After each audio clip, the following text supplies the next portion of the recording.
Boom. All right, in 5, 4, 3, 2, 1. Hello, everybody, and welcome to our ECHL Kelly Cup Playoffs preview.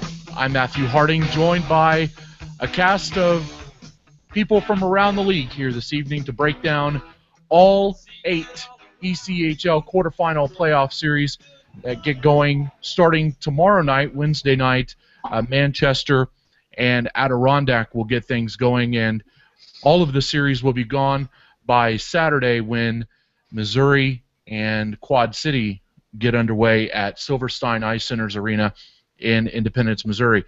We have some new people. Obviously, you know who I am. I'm Matthew Harding with the sinbin.net, and we have a lot of other people to join me and my buddy Scotty Waz this evening on our extravaganza. So we'll go ahead and go around the digital mahogany table and have everybody introduce themselves here.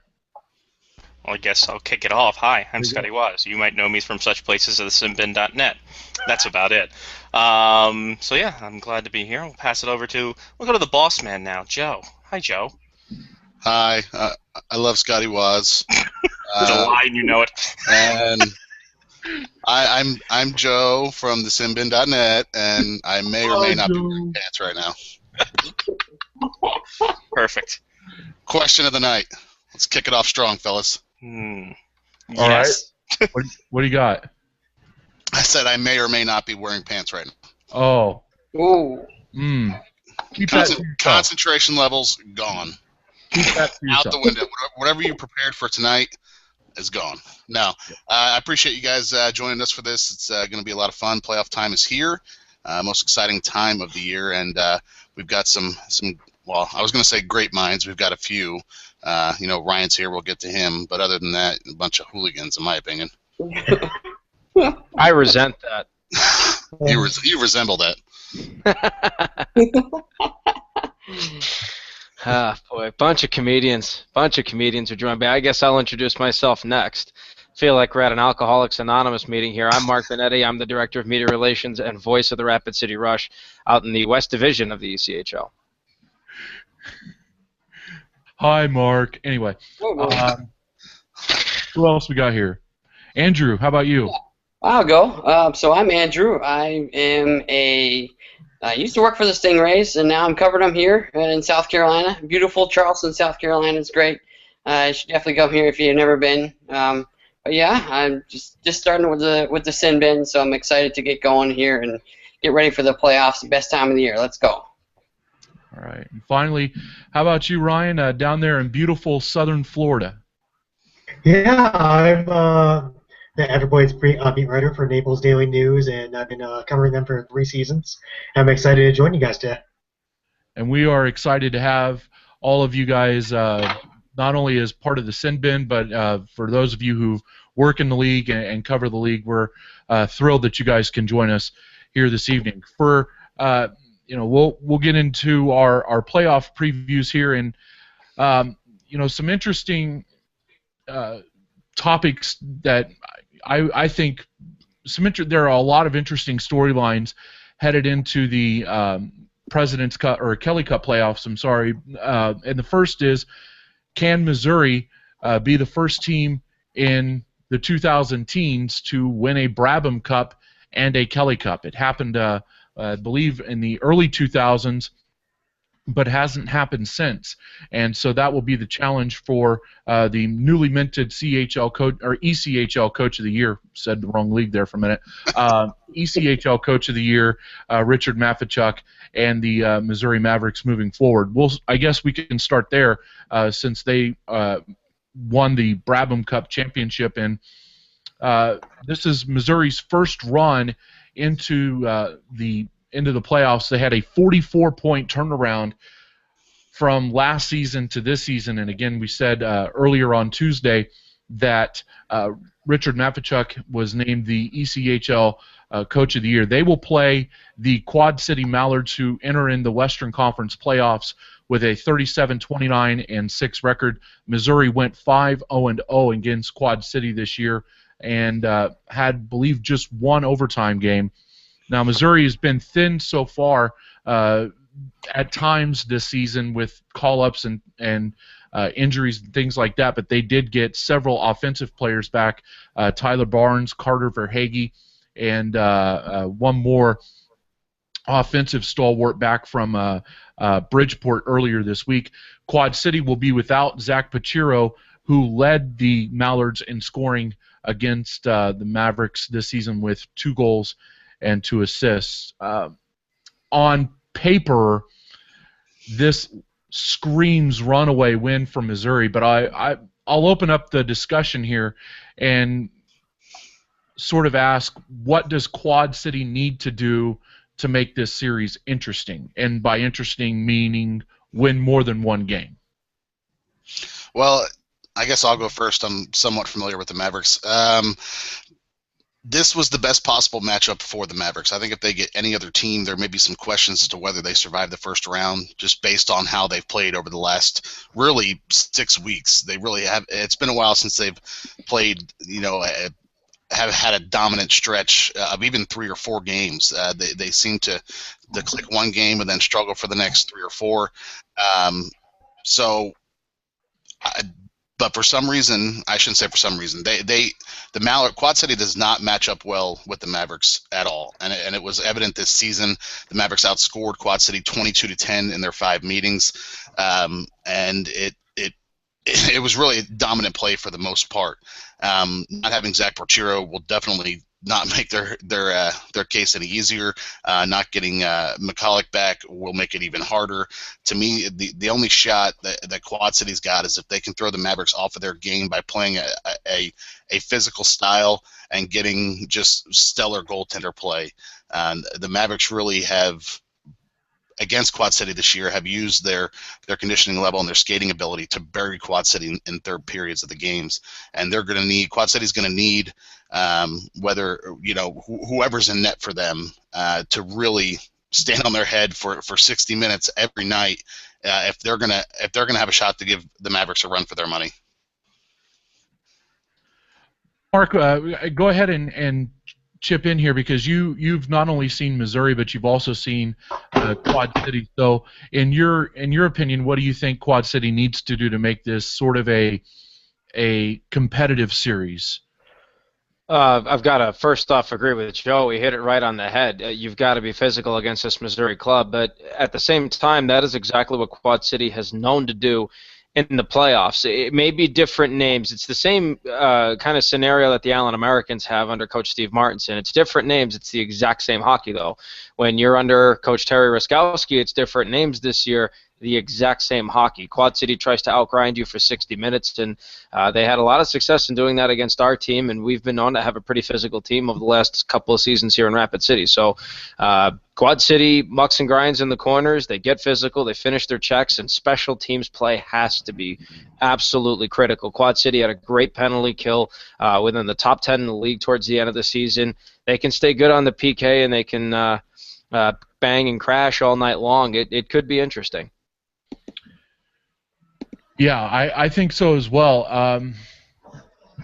And I think the coaching matchup here is sort of intriguing. You have Terry Ruskowski, who's sort of the old guard of hockey, and has teams that are known for that grinded out kind of game. And we've seen Bobby Metcalf do some really good reporting and talking to players about this in the Quad Cities area, saying, the first for Quad City, that is the absolute key in this series, is to make sure that they grind it out and slow the game down. And we see that when Allen did that, and in their series, they also forced Missouri wide through the neutral zone.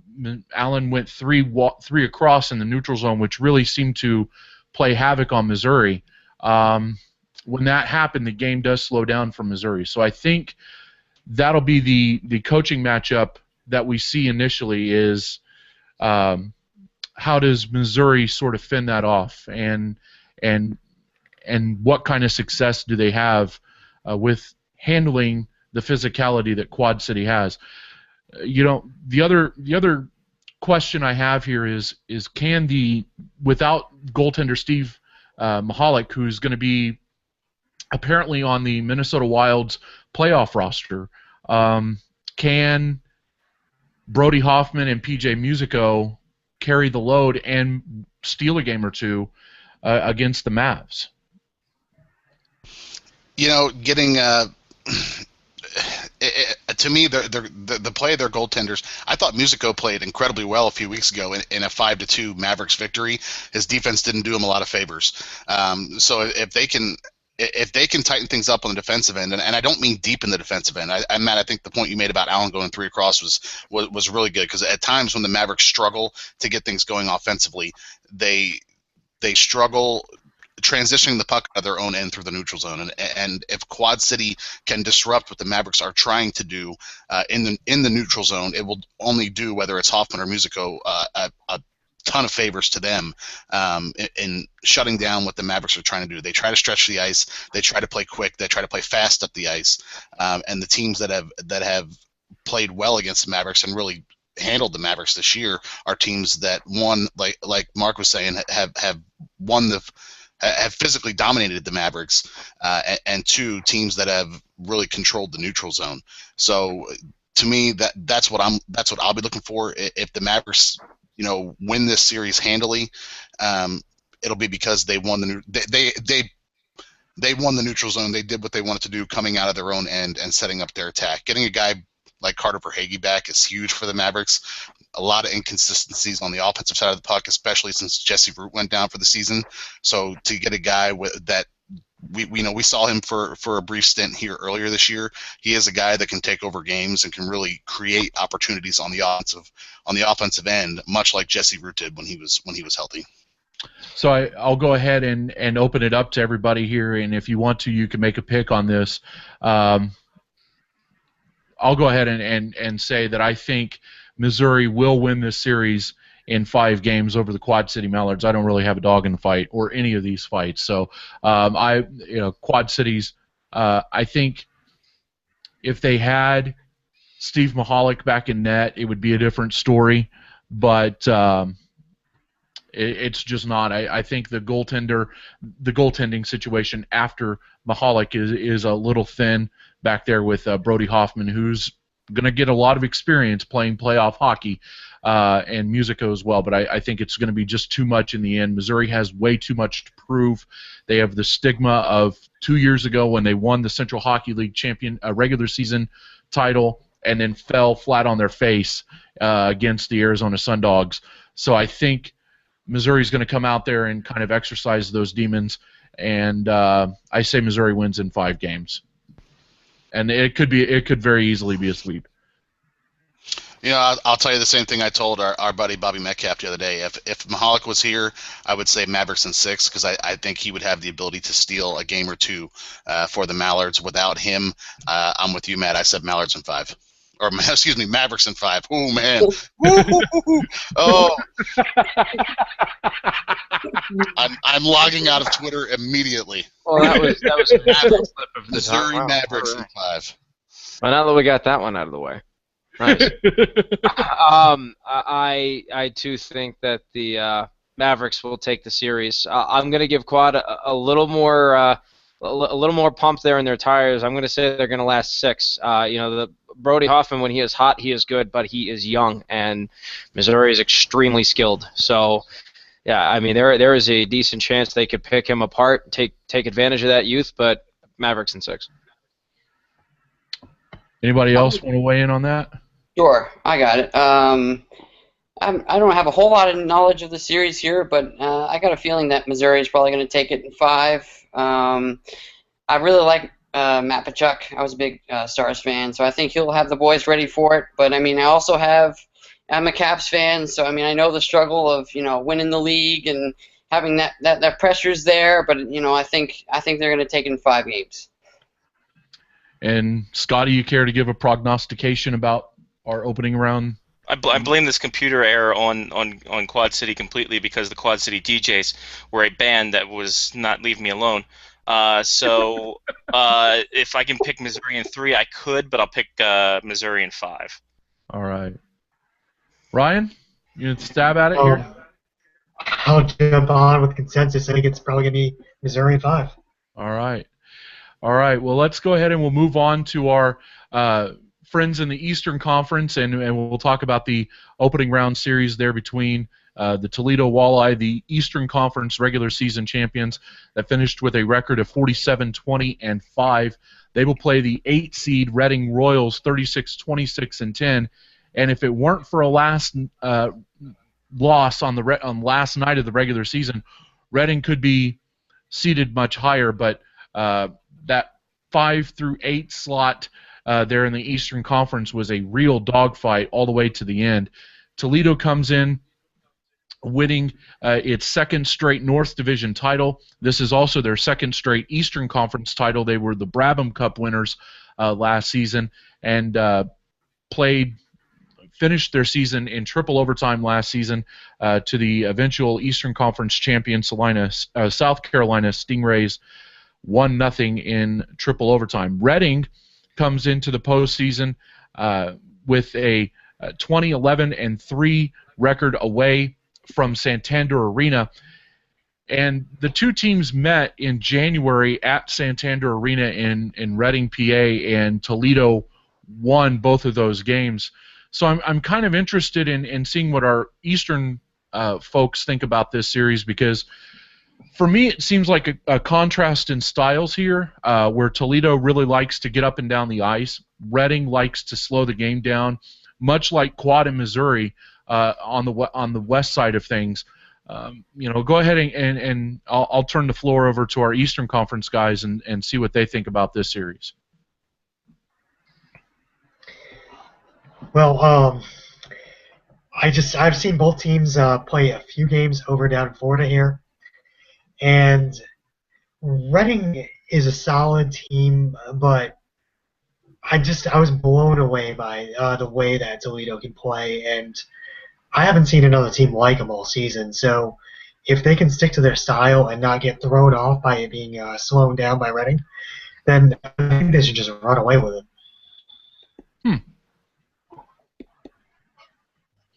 That's interesting. Is it tell us, for those of us who have not seen Toledo play yet, Ryan and Andrew, tell us what kind of style they play. Is it incredibly up-tempo, or do they play up-tempo but a defense, a tight defensive game? What kind of game do they play? Well, the most important part of their game that I noticed in the couple games that they played down in Florida was they're very disciplined. They're not going to take penalties, which allows them to really open up their offense. They don't really have to worry about getting down on the penalty kill and playing from behind. Yeah.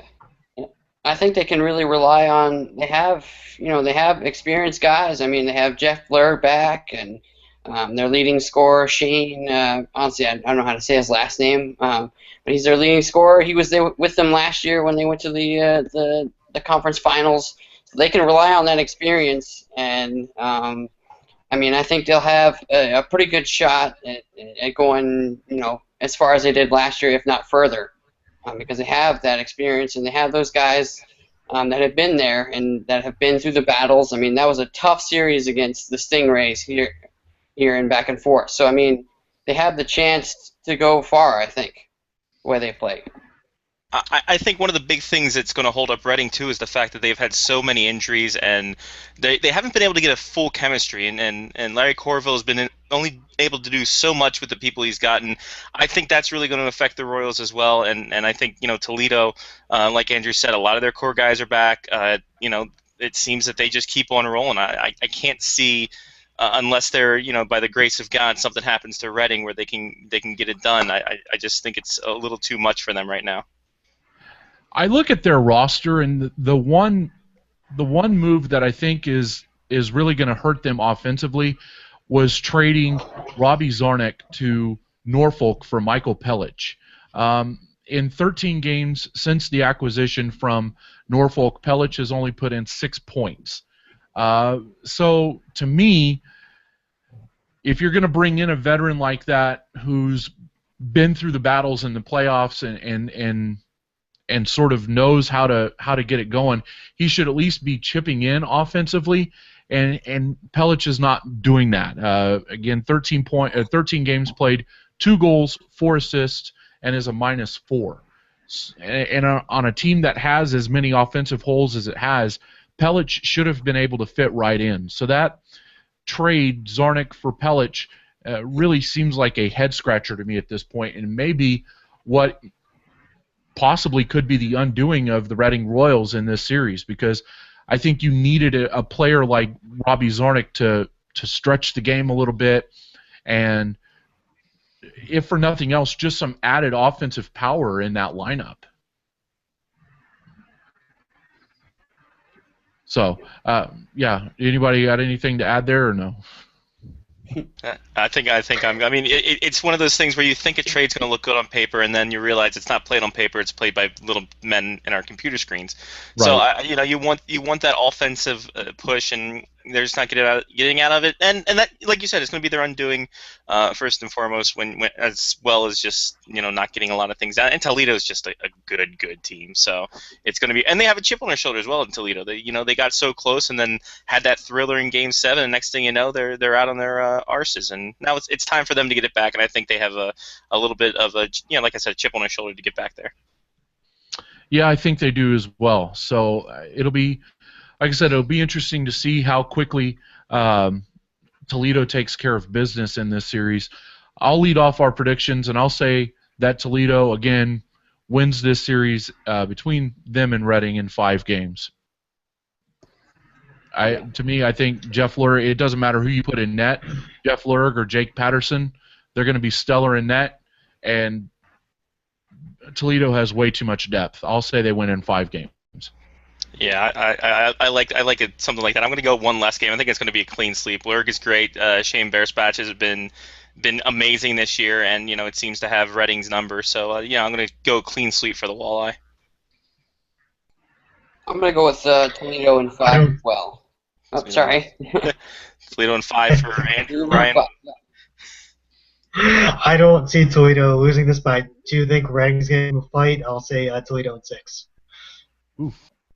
Yeah, actually, go ahead, Benetti. No, you go. Age before beauty. Well, you're the boss, though. You're the boss. That's true. True story. Yeah, actually, I said it last night. I think Reading finds a way to scratch out a couple of wins, just by grinding and maybe forcing Toledo away from their game. But I think in the end, Toledo still wins the series. But I'm gonna go Walleye in 6 as well. Well, after I was just done pumping your tires there, Joe, I'm going to go Toledo in clean sweep there at 4. Ooh. We've got a couple of sweeps. We've got a 6, a couple of 6s, and a couple of 5s. I like it. Sounds like my night out. A couple 4s, a couple 6s, 5, It sounds like a lot of my nights before I was married. So, yeah, so it's good to see that we all don't agree that it's going to be an absolute sweep, but it could very well be. I mean, Toledo, like South Carolina and like Missouri, all have a lot to prove here. So I don't know about you guys, but for me, I think that the playoff field is as wide open as we've seen it in quite a few years. Especially with the addition of the Central League teams coming in. I thought it was slightly more open last year because of the division playoffs, but this is now true old guard versus new guard, if you will, in the playoffs. So it'll be interesting to see how all of this shakes out as we move along. Let's go back to the Western Conference, and we'll talk about the 2-7 matchup out west, and that is the Fort Wayne Comets taking on the Cincinnati Cyclones. Fort Wayne is the Midwest Division champions with a record of 40-23-9. Cincinnati enters the playoffs 36-27-9. And Scotty, we talked with Justin Cohen about this on our trade deadline show about how Fort Wayne was going to get stronger as the season went along because of their additions from San Antonio, and it seems like they've gotten those in the last few weeks of the season, and that has really propelled them to a strong finish. They finished the season with a 5-3-2 record, and again won the Midwest Division Championship by 8 points over the Cincinnati Cyclones. We'll start with you, Scotty, for our series breakdown. How do you see this shaking out for both of those teams? Well, I think we look at all the things that, especially down the stretch for Fort Wayne, they've done so well. Sean Slodowski has been amazing the past few weeks, winning Player of the Week honors last week for the ECHL. And like you said, getting all those additions back from San Antonio are going to be big. But for some reason, I don't know why, I like Cincinnati is a team that I think could maybe surprise a little people. They seem to be playing in that middle area, that middle tier there in the Western Conference, and they had a dogfight themselves in their own division. So this could very well prove to be a very good 2-7 matchup, and they've met a nice handful of times. So they know each other very, very well. So I think that's going to be an interesting situation to see how they match up against each other, because no one really seems to have advantage home or away. I mean, you look at home, Fort Wayne dropped the series there, and in home in Cincinnati, they dropped the series series that way too. So no one really has home ice. It seems to be a nice little road show for some teams. So I think this could be an intriguing matchup for the first round for me personally. Who else wants to jump in there? Mark, how about you? What's your take on Cincinnati and Fort Wayne? You've seen both of these teams this year.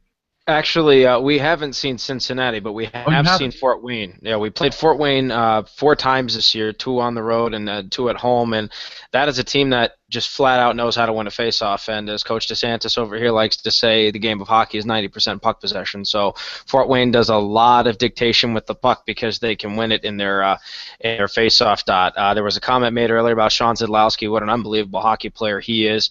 Their centers are extremely deep. Their defense is gigantic, and their goaltending with Pat Nagel is absolutely red hot. I think another big thing with Fort Wayne is that their power play, which we've seen firsthand on 4 different occasions, is just simply on fire. They've been at the tops of the league almost all year, and on home ice, I want to say they had the best power play in the entire ECHL, leaps and bounds among most other teams. I can't really speak for Cincinnati. The one part of Cincinnati I can speak for is that Riley Weslowski plays defense for him, and he is the franchise record holder for most games played in a Rapid City Rush uniform. Outside of that, really not much I can say other than on the outside looking in, Cincinnati and Fort Wayne battled to the death for that Midwest Division title. So this could be a fun one. 2-7 doesn't really give what this series could be enough credence. This really is a 4-5 when you look at it. In what way? Because of how close they are? Yeah, because of how close they battled. I mean, every single time I looked at a Midwest Division update, it was back and forth. Cincy was on top, Fort Wayne was second, then they were tied, and Fort Wayne was on top. It was musical chairs between 1 and 2. So both of those teams really battled to the death for the division title. And when you look at how back and forth they were, plus the earlier comment made about both teams dropped a series on their home ice head-to-head, I mean, this is really a 4-5 instead of a 2-7. For me, the thing that stands out to me is the amount of offense that is scored in this series this year. Our Dakota Johnson wrote the preview of this series earlier today on the sinbin.net, and in the season series, the Comets outscored the Cyclones 34-33 in 10 games, and in 9 of those 10 games, at least 5 goals were scored. So, as he says, the teams can come out and put on a clinic. They can light they can test the light bulbs on the scoreboard. However you want to say it, these teams can flat out put the puck in the net. For me, it's going to be which defense plays the best, and which matchup for me in this series is more advantageous to the other side. Fort Wayne does have the bigger bodies. They have the more rugged defense. Cincinnati is one of those more finesse teams, but they can also get up and down the ice as well. And Mark, you alluded to the power play for Fort Wayne. They were 6 for 36 against Cincinnati this season for a 16.7% efficiency rate. So by anybody, if you have a 15% power play against your competition, that's a really good power play, and that'll bode well for you no matter where you are in the league. So, Joe, what do you think here? You've seen Cincinnati there in Missouri this year, and Fort Wayne as well. Yeah, I haven't seen both these teams. We saw Cincinnati at kind of a bad time for them. They were really having a lot of troubles on the defensive side of the puck. They were without Brett Thiessen, much like they are now. They seem to have gotten their blue line straightened out for the most part. But the thing that caught me about Cincinnati was their quick strike ability. They could score, on demand almost. Jack Downing, we saw a lot of him during his time here in Missouri. Since leaving Missouri, he's done nothing but put up goal after goal after goal with the Cyclones. But on the flip side of that, Fort Wayne, Mark made a great point, but puck possession. They dominated puck possession in their series against the Mavericks. They are. I said it after that series, and it's still, to me, it still rings true today. They're the team. They're the team that scares me the most in the Western Conference, not named the Colorado Eagles. So I think Benetti's spot on here. This is not your typical 2-7 matchup here. These are two fierce rivals that have battled all season. They split the 10-game series against each other. To me, this has got 7 games written all over it. But this is going to be a fun one to watch. This will be the one that when I'm not watching, the Mavericks and Mallards go at it. This is going to be the series that I'll be watching in the Western Conference because I think it's going to be a lot of fun to watch. Go ahead, Mark. Oh, and it was me. Go ahead, Scotty. Sorry. When we talk about the special teams for Fort Wayne, not only does their power play below average, their penalty kill was atrocious. 72% against the Cincinnati Cyclones. Cincinnati going 9 for 33 when they had the extra man. So that could play a factor if Fort Wayne, gets into some penalty trouble here and there. So I'll be interested to see if they're able to stay out of the box because that could kill them overall. Yeah, and it's and I think this, everybody looks at this and says, well, Team A can go in and win in Team B's barn because of Team B's home record. Well, both of these teams have had a decent amount of success on their home ice this year. Fort Wayne posting a 22-9-5 record, Cincinnati 23-8-5 at US Bank Arena. So I think the series may hinge on which team goes in there and steals one in the other's barn. But like you said, Joe, the more, we did a podcast last night, and I didn't want to give up any of our predictions or our breakdowns, but the more I look at it today, the more I'm like, this is a 7-game series. So I'm with Joe. I think that ultimately we're going to head, this one's going to a 7-game series. Andrew, Ryan, you guys have anything you want to add here? Well, this series, I don't know too much about either team, but both goaltenders previously played for Florida with Pat Nagel and Andy Isles.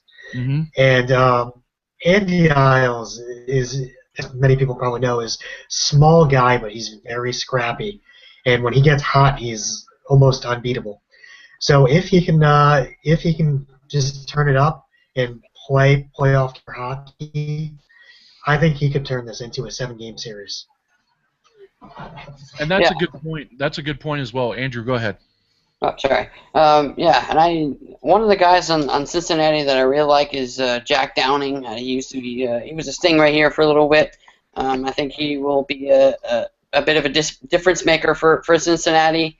And but the one thing I got to say about Cincinnati though is I didn't really like the way they played down the stretch, so that kind of concerns me a little bit. But I think they will make this a series. This will be a fun series to watch, and I think ultimately Fort Wayne will take this in the 6 games. I think Ryan made a good point there about Andy Isles. We saw, that when he won goaltender of the month a few months ago was during that incredible stretch that Cincinnati went on to get back into this race. So if you get the good Andy Isles versus Pat Nagel, who has been the staple of consistency throughout the entire season this year. It could be. I mean, Cincinnati's got a shot. If they get good Andy Isles, the Andy Isles we saw when he was goaltender of the month, Cincinnati's got a shot to knock off Fort Wayne. And we already, for the most part, we all think this is going to be a close series to begin with. But if they can get, hot goaltending can carry you through a series like this. And Ryan's point about Isles, I think, is a pretty damn good one. Yeah, I agree, and don't forget Brad Thiessen is not on this playoff roster right now, not with the team right now. He's on the playoff roster. He's up in Lake Erie, but for whatever reason, they're carrying 3 goalies, and the Columbus Blue Jackets season is over. So, I think the series sort of turns around if the Cyclones get Thiessen back, but. I'm going to hedge my bets on this one. If this goes to a 7-game series, you just can't deny the home team's record on home ice in a 7-game series. So I'm inclined to go with Fort Wayne in 7 games. Yeah, that's where I was headed to. I think it'll go 7, but I'm going with the Comets taking care of business at home in Game 7. Or go ahead, Scotty. I'll go ahead. I'm gonna take the upset special. Oh boy! Give me a Cincinnati Cyclones in a 6-game thriller in Manila. There's gonna be a couple overtime games in this one too. I would reckon. Fair enough. Benetti, how about you, buddy? I'm gonna drink the boss's Kool-Aid and go Fort Wayne in 7 there. All right, and Andrew, you said Fort Wayne in 6, right, buddy? Yep. All right. How about you, Ryan? What's your prediction for this one? Well, I've seen Isles play clutch when it matters so many times, so I'm going to say Cincinnati in 7. All right. So a couple of upset specials there, and scratch for the rest of us. So I like it. I do too. I would. It wouldn't pain me to see a lot of upsets in the playoffs. I don't think that there will be, but an upset here and an upset there, I don't think I will be too terribly disappointed about. So we'll have to see if Cincinnati can pull off one of those upsets. And Dakota Johnson will be covering that series for us here at the Sin Bin. So look for his reporting on the series as it gets going. Game 1 of that series gets going in Fort Wayne on Friday night. Let's go back to the Eastern Conference, and we'll talk about the number 2 seed South Carolina Stingrays against the number 7 seeded Kalamazoo Wings.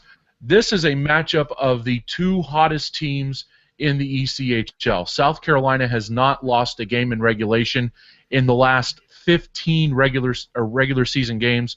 12-0-3-1.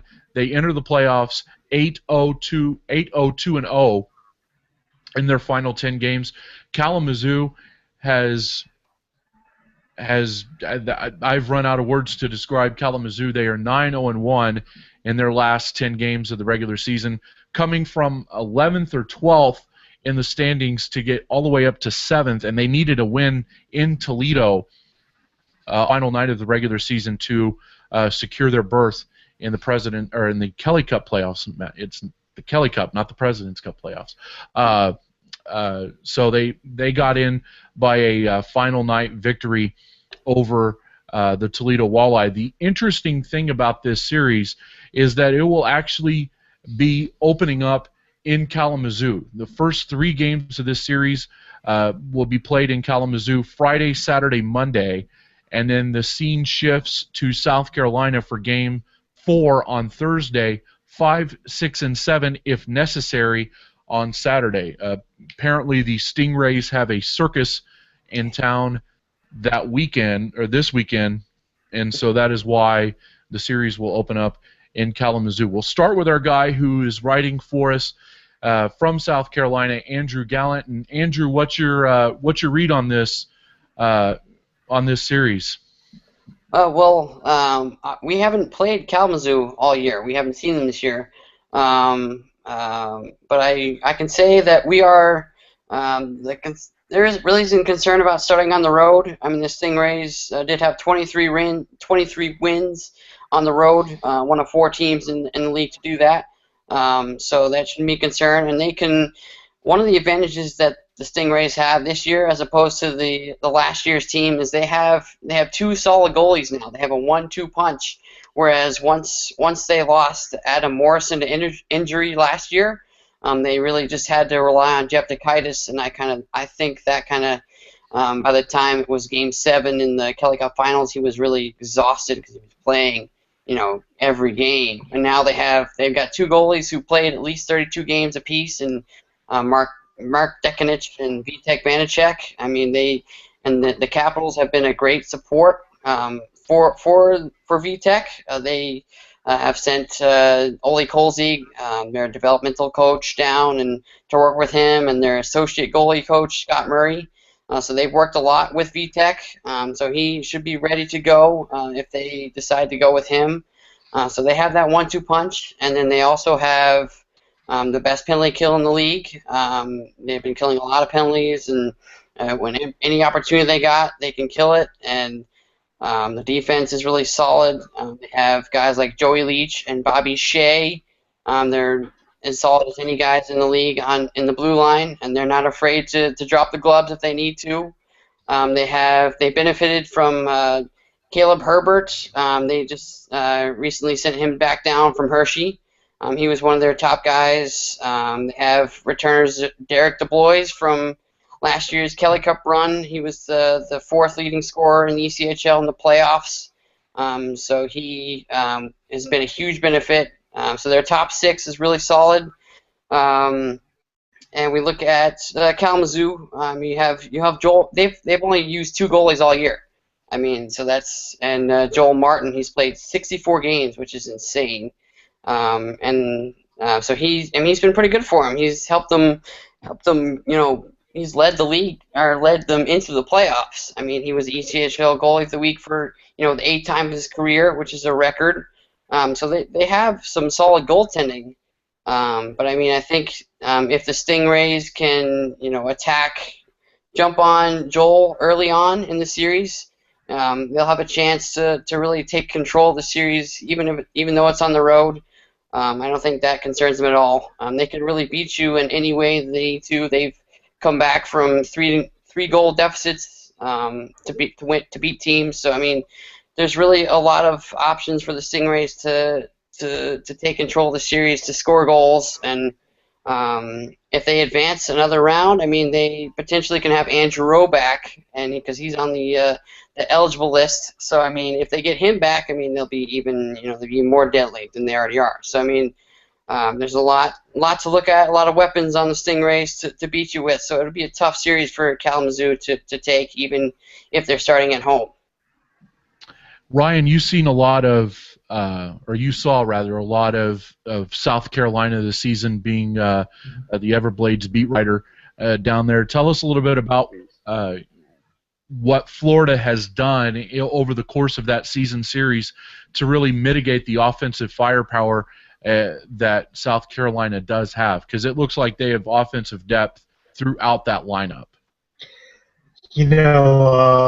Every time that the Everblades have played South Carolina, it looks like they've just gotten frustrated with how solid the Stingrays are all around. They're good on pretty much every level. The goaltending gets frustrating, so they're just a team that can get into your head. And I remember a lot of the talk was about how not intimidated, but they were worried how Trevor Gillies would play into the games at one point. So I can really get into Kalamazoo's head. And on the Kalamazoo side, you have to worry if Joel Martin's going to get run down playing almost 70 games at this point. Yeah, that does seem to be a big question mark, because in each of the years that Kalamazoo has made the playoffs, Joel Martin has shouldered a lot of that load, and you got to wonder how long he's going to be able to do that, especially if up in Michigan it's not necessarily a big deal, but when you get down in the heat and humidity of South Carolina, that seems to take a lot out of you. We've seen that last year in the Kelly Cup Finals, where Riley Gill and Jeff Chikaitis, just by the end of their games, especially the overtime game, I believe it was game number 6, where both of those guys were just absolutely spent. So You do have to wonder about that. For me, the key here to South Carolina is, can they contain Ludwig Blomstrand? Easy for me to say. He led the Wings with 63 points this year and was their leader in assists, points, power play goals, and game-winning goals. So to me, I think if there's one single public enemy number one for South Carolina, it is Ludwig Blomstrand for the Kalamazoo Wings. You know, we saw a little bit of South Carolina this year, and I just, what Ryan said was what I was thinking, just how they're good at every facet of the game. Just looking at their numbers on the season, they're really an anomaly. I mean, this is a team that is one of the best in scoring goals. They tied the Mavericks for allowing the fewest goals. They had almost 1,300 penalty minutes. You have the best penalty kill in the ECHL. And this is literally a team that forces their style down your throat. And if you can't make adjustments to slow them down or get away from their style of play, they're going to bury you. And that's what they did to the Mavericks here on their home ice, something that was hard to do for any team that came to the Silverstein Ice Centers Arena this year. That's why I said last night in our podcast, they're my pick to come out of the East. To me, there's not a weakness to their game right now. The only way I see South Carolina falling is if that penalty kill falters, which it has not done all season. Yeah, that would be mine as well. And I mean, it's good to know if you're a Stingrays fan, you have Mark Dekanich there in that, and then you also have this really good rookie by the name of Vitek Vanacek, who can just step right in. It's a perfect problem to have if you're Spencer Carberry and the South Carolina Stingrays staff. I don't think teams necessarily need to worry about how Trevor Gillies is going to play.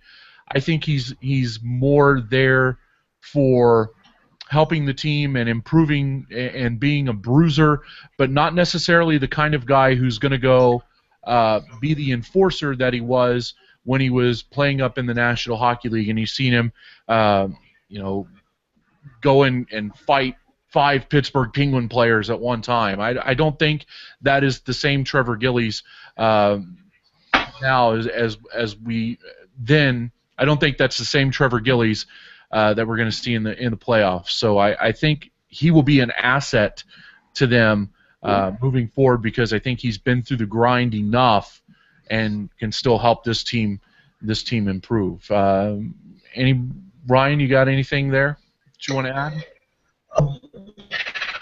Kind of hit on the point that you were making earlier.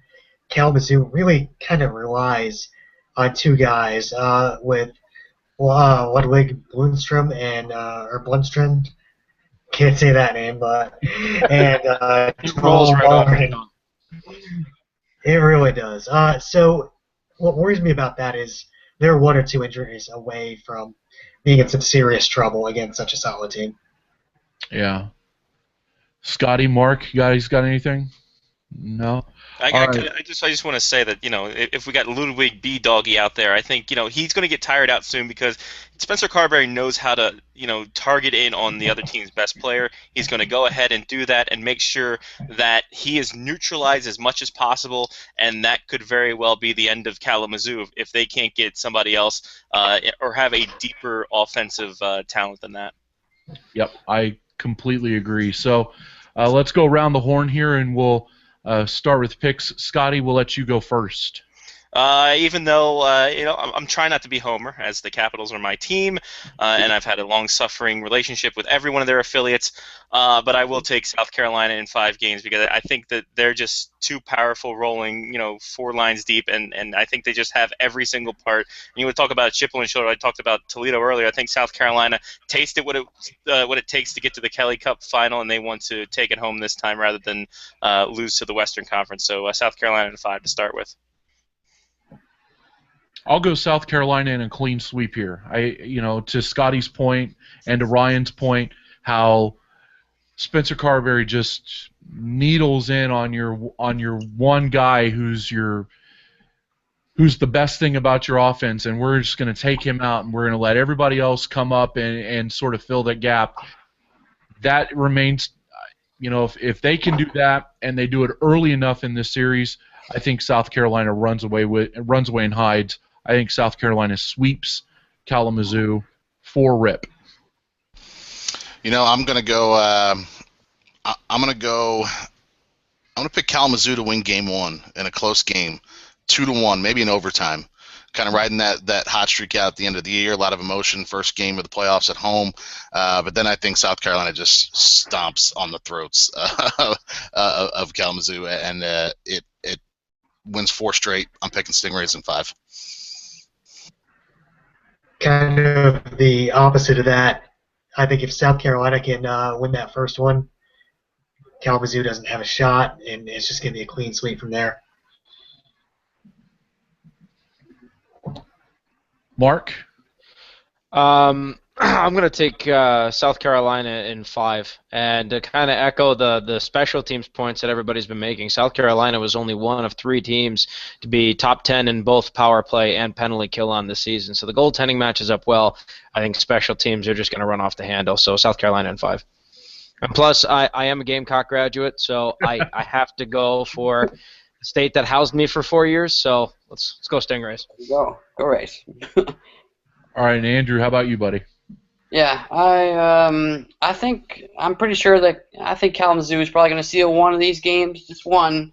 I'm going with the Rays in 5 just because they have so much depth, and as everybody's been saying, Spencer Carberry, he's a great coach, and I'm sure they're all, he's got that mindset like we got there, we almost got there last year. Let's complete the journey this year. So I think he'll take it in 5 this year. All right, sounds good. So it sounds like everybody's in that 4 or 5 game mode here. We don't think that this 2-7 matchup, unlike the one on the west side of the bracket, is going to be a long one. So hopefully our buddy Zach Fish got one last good shave in. Doesn't sound like he's going to be shaving for probably 2 months. So if all of our prognostications come true, he's going to be shaving in June. Well, I think that's just because he's lazy. I don't think it has anything to do with the playoffs. He just doesn't have good hygiene. I love Zach all of them, but come on. I mean, sometimes you got to draw the line. Hey, I can't argue with that logic. That's true. That's a lot of the reason for my beard. Yeah. As a matter of fact, I mean, yeah. Sometimes the razor just gets heavier and heavier, and it just doesn't make it worth it. It does at 6 in the morning. I don't have a problem telling you that. So there we go. Everybody has South Carolina in 4 or 5 games. We'll come back to the Eastern Conference in a little bit. If you're just joining us, you're watching the Sin Bin Kelly Cup Playoffs preview show. I'm Matthew Harding, joined by Scotty Waz, Mark Benetti from the Rapid City Rush, Ryan Toohey from the Naples Daily News down in Naples, Florida. We have Andrew Gallant and Joe Rozicki joining me as well. Andrew's our South Carolina writer, and Joe is anonymous on Twitter right now, it would appear, for his Major League faux pas just a few minutes ago. Not 2 minutes after the words left my mouth, the notifications started blowing up. Yeah. I just did that to see if people were actually watching, so you're welcome. You're welcome. Nice save. Yeah.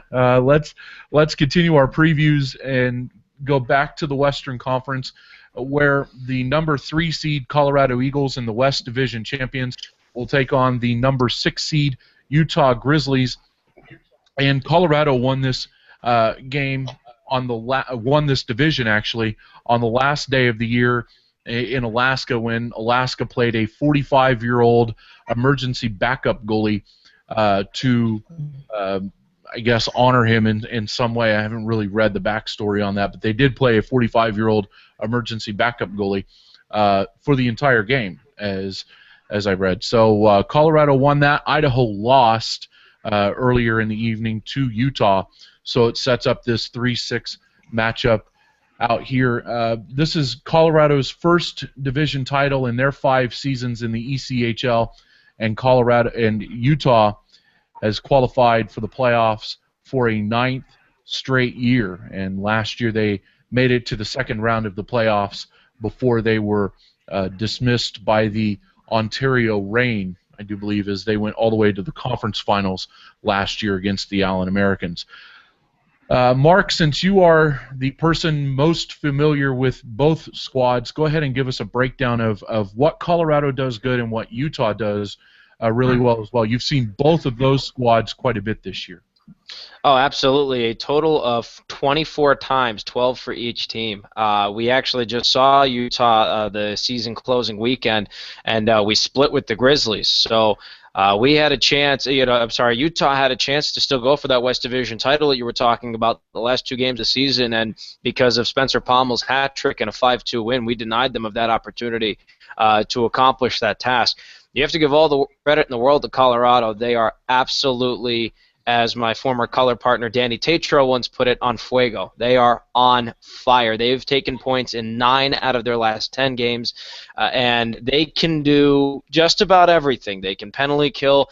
They can play physical. They have a bunch of players that are unconventional in the sense that they're the Darryl Bootlands of the world, that they go running around like a donkey every now and then, but he can still put 15 goals in the back of the net a season. So the one question mark about Colorado is their goaltending, because it has been a carousel all year long. I think, to my knowledge, they've had 5 or 6 goaltenders come through. 3 different ones have actually shut out the rush this year, so at least they've got some credit on that part. Utah, on the other end, extremely skilled, extremely fast, and now that they've got Ryan Farragher back, their goaltending is taken care of.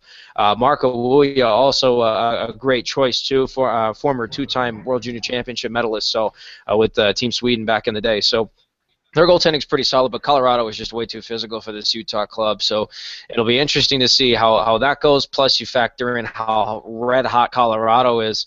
I don't know if this is going to last as long as people think it might. Yeah, I don't know. I'm a little torn on this series, and when we were looking at the preview of the series, in my view, Mark, I think Colorado really righted the ship after Clark Saunders returned to net just after Christmas for the Eagles. He had a 2.5 goals against average and won 2 games against Utah this season. Is that am I on the right track here with thinking that Colorado sort of began their progression up the standings when Clark Saunders returned to the net? I think that's safe to say that, absolutely. I mean, Clark Saunders had a heck of a rookie season with them the year before. I unfortunately don't have the stats in front of me, but he had over 20 wins. I think it was 25 or 27 to my knowledge. So he did pretty well for himself. Clark Saunders, out of all of the goaltenders we had faced for them, both he and Eric Levine, they were the 2 standouts for them, and they got rid of Levine. They rode the shoulders of Clark Saunders there, and Chris Lazarick, he's a solid backup. He's had a couple of good performances as the season's gone on, but I think it is safe to say that around that Christmas time, that's when things started to switch, because if you recall, Colorado started the season off 0-5-1. And they didn't get their first win until they blanked us on a Wednesday night 4-0 on October 28th. So they were 1-5-1 through their first 7 games and started piecing some wins together, got to 500, fell under 500, and then Christmas hit, and they were just off to the races. So, and especially recently, like I said, they're 8-1-1 in their last 9 games. So something's working for them, and I think that time when Clark Saunders came back kind of set the table for what was to come in the second half of the season.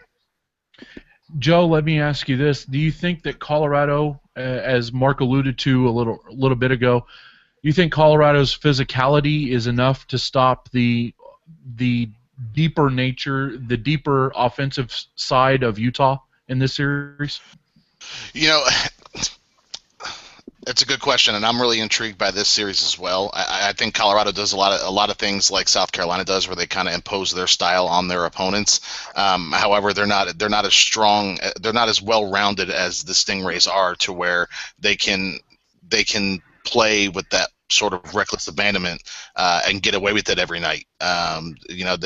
They've had their struggles on the road this year, and obviously the penalty kill is not on the same level as a team like South Carolina.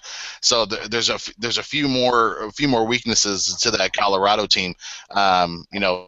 They've been playing incredible hockey now for quite some time after we damn near wrote them off at the beginning of the season. But Utah's a team that's a tough division. That's a battle-tested team that can almost take that style of Colorado and use it against them. So I don't know what to do with this series. I know we're gonna get to the prediction, and I don't want to jump ahead of myself, but this is the one series in the Western Conference that I've really struggled with. Colorado, to me, if they cannot beat themselves and not step over that line that they like to push up against so much, I think that they'll be just, I shouldn't say just fine, but I think that they'll come away with this series.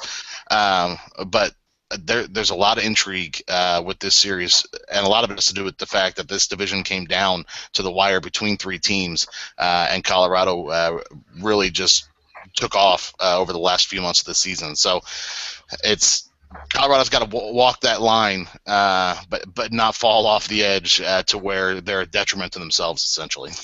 Here's a stat for you. Go ahead. I was going to say, I'm going to add another point to this, and I think this could be the X factor in this series, because you mentioned that Utah extremely deep in scoring, with Crucial Niski, Barry Almeida. They're getting Matt Barry back. They're very young up front, too, and they've got a lot of contributors. The X factor in this series is going to be Colorado's defense, because they have three gentlemen with over 30 points, led by Adrian Wiedemann. They've got Colin Bowman back in the mix. They've got Jake Mardo. That's a defense that absolutely flat out loves to put the puck in the net. So, that physical presence up front. You've got Davatilla, who just seems like a quarterback out there. Jesse Mitchin at 32 goals, and those three blue liners, and Wiedemann, Mardo, and Bowman, they could be the linchpin of this whole thing. And it could really be something else if they start putting the puck in the net from the blue line. Here's, back to Joe's point here just a second ago, and I'll touch on your point about Wiedemann, Marto, and Meichin here in just a minute. But Joe mentioned about Colorado not going over the line, and Utah had 40 power play opportunities during their 10-game regular season series. They scored on 12 of those chances for a 30% clip. So the one thing Colorado will want to do in this series, as much as it's not in their game to stay out of the box, I think they absolutely have to, because special teams becomes that much more magnified at this time of the year. So, if you're Chris Stewart, hey, we can try and bait them into making a stupid penalty, but we should not be the ones to take that penalty. And if we do, we better have a really good penalty kill, because Utah, for all intents and purposes, lit up Colorado's penalty kill during the regular season. To your point, Mark, I think we talked about it in our Sin Bin podcast, which is out now. But we talked about it when we recorded the podcast last night. I think we all agree Adrian Wiedemann is one of the, if not the top defenseman in the ECHL. He was fourth in plus-minus with plus 30. He's got a running buddy back there with Colin Bowman, 16 goals among defensemen, and Jake Marto also chipped in 8 goals. So combined, that trio chipped in 41 goals from the blue line this year, and I think that could mitigate the depth up front of Utah to some extent. But I think the key to this series, gentlemen, is that Colorado absolutely has to stay out of the penalty box, if at all possible. Agreed, and I mean, I think one of the things they also have to neutralize is Barry Almeida, who had a quarter of his points this year came against the Colorado Eagles. 12 of his 48 points came against the Eagles. So if Chris Stewart can figure out a way to make sure he's neutralized, I think everyone else can rotate around. And of course, like you said, stay out of the box and they'll be fine. I mean, as good as Ryan Farger has been, I don't think he can deal with the force that the Eagles can bring in the playoffs. I want to open this up to Ryan and Mark, and I know both of you guys may have had votes for league awards, but Mark, especially you, I'll ask you first. Do you think that this is Chris Stewart's best coaching job in the ECHL? Well, I mean, it's hard for me to say because I've only been in this league now for 2 years, and the first time we went head-to-head against Chris Stewart, it was only 2 matchups. Now we've got 12, so it's obviously it's the sample size of evaluating the job that he's done is very small on one end and very oversized on the other. But I will say, given his turnaround since December, I think he's done a pretty decent job with this club because, number one, they've powered themselves all the way to a West Division championship where, as Joe said, everybody at the start of the year absolutely wrote this team off like they couldn't accomplish anything at all. So the joke's on everybody that doubted him. And he's put together a team that, I mean, yeah, their special teams may not be the best in the world, but 5-on-5 hockey, they've seemed to get the job done, and it's been in units of 5 with those 2 gentlemen on the back end, Wiedemann and Bowman, the 3 gentlemen up front, David Tilla, Kyle Ostro, and Jesse Mitchin. All 5 of those guys have contributed, and they've ridden the power of their goaltending with Clark Saunders. So yeah, I think he did a pretty decent job, that's for sure. But to evaluate it from one season to another, it's hard for me to do. Yeah, I think it's fair to say. I mean, I've watched Coach Stewart from his days in the Central Hockey League, and so and I mentioned this last night. He had quite a bit of success in the old Central League. You can't look at that now, but in his 5+ seasons in the ECHL, I think that this is by far his best coaching job, taking a team that came into Wichita and lost twice to the Wichita Thunder, the last place team in the ECHL, and they were that way pole to pole, and then take that and bring it up to a crescendo of a division championship, and that crescendo could still get louder and much deeper as we head to the playoffs. I think that this is one of his best coaching jobs. Ryan, Andrew, you guys got anything to add here about this matchup before we throw out our picks? I just don't know how a team with 1,400+ penalty minutes can suddenly, try and stay out of the box. So I would almost consider that their playing style. So you don't want to change your style in the playoffs. Just they have to be smart with penalties. Don't take them at the wrong time. When you're going to take them, make them count. So if they can just find the right times to take the penalty minutes, I think they're going to be just fine. I think the series is going to come down to goaltending. So we'll see how that goes. But yeah. All right. We'll start with you, Andrew. Who do you pick and how many games? Okay, so I'm going to go. I think this is going to be a tight series. I think I'm going to go with Colorado in 7 games. How about you, boss man? Sorry, this is my pick to come out of the West, the St. Charles Chill. Good work, great effort. Pour one out for the Chill. My old Central buddies. I seriously can't believe we just had a St. Charles Chill reference on this whole thing. I feel like my life is complete right now. My goodness. What's worse, that or the fact that I have one in a case?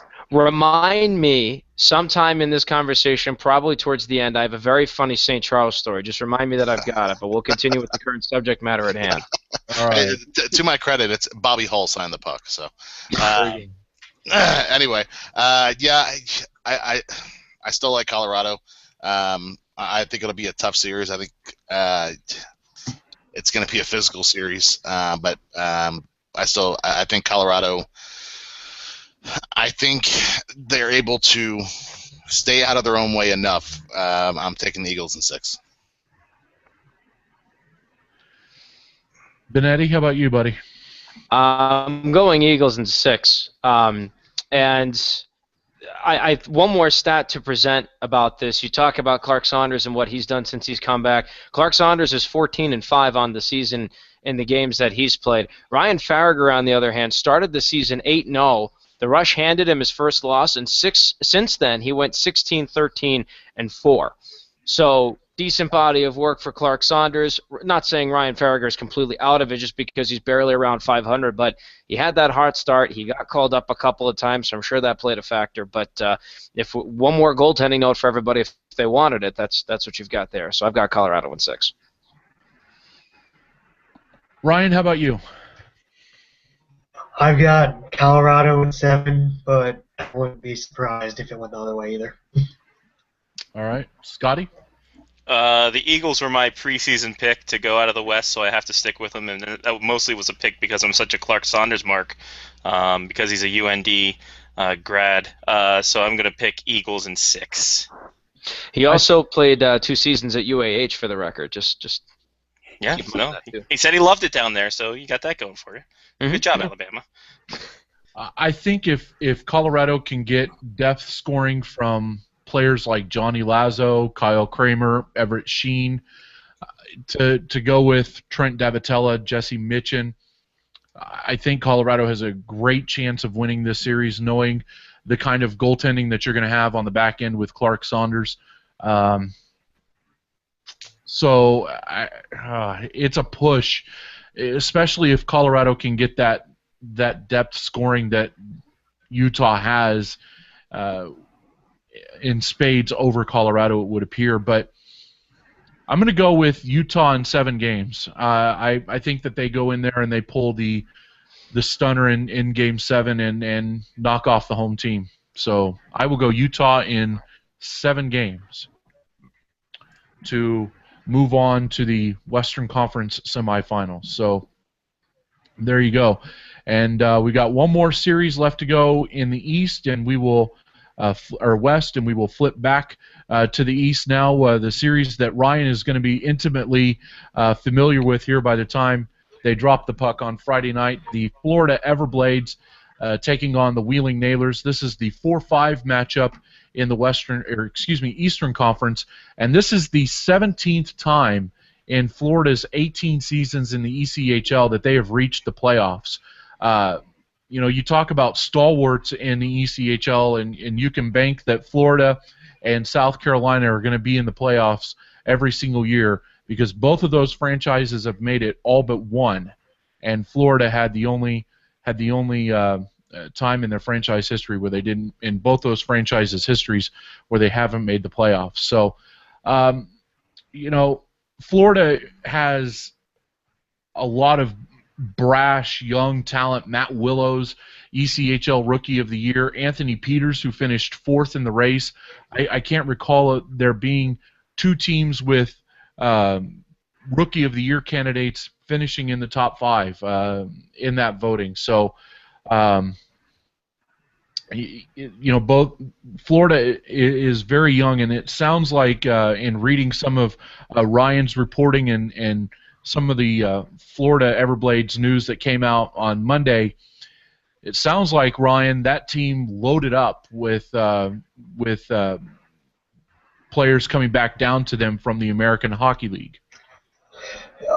That's what's really going to be key to the long-term success in the playoffs here.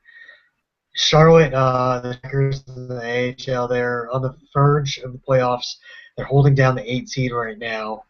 And, of course, with in the AHL this year, the new teams are playing less games, so the playoff spots are coming down to winning percentage instead of points. And Charlotte's currently leading San Jose 541 to 538 winning percentage.